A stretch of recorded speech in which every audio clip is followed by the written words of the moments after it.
The storm broke not from the outside, but from within Adaeze's carefully built world. Her revenge had grown powerful. The newspapers now carried whispers of investigations into Chief Obele's finances. 2 of his allies had been arrested. One of his warehouses filled with smuggled goods mysteriously burned. Every move Adaeze made tightened the noose, and Obele had begun to panic.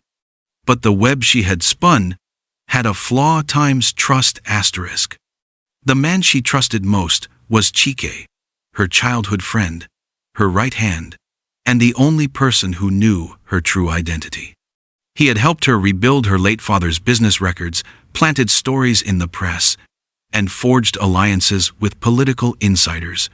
To Adaeze, he was more than an ally. He was family. Yet, every web has a weak thread. One night, after a tense meeting, Adaeze noticed Chike's behavior changing. He grew quiet, uneasy, and distracted. His phone calls became secretive. When she confronted him, he laughed it off, saying the stress was getting to him. But Adaeze's instincts, honed by years of pain, told her something was wrong.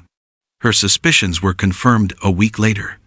Chief Obele called a sudden press conference, standing before cameras with a wide grin.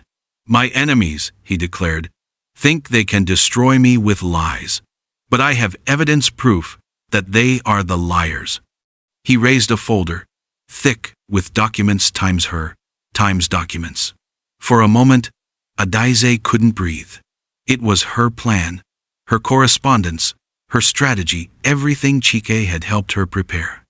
By nightfall, Chike had vanished. When Adaeze found him days later in a remote lodge outside the city, she saw the guilt in his eyes before he spoke.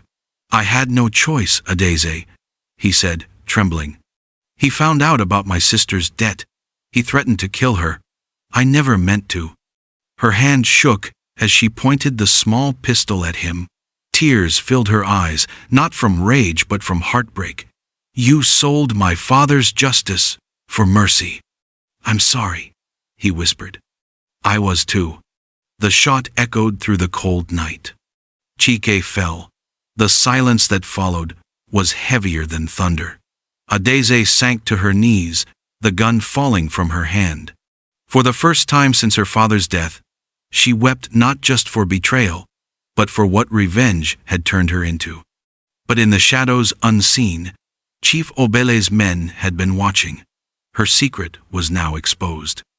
And so, the hunter became the hunted.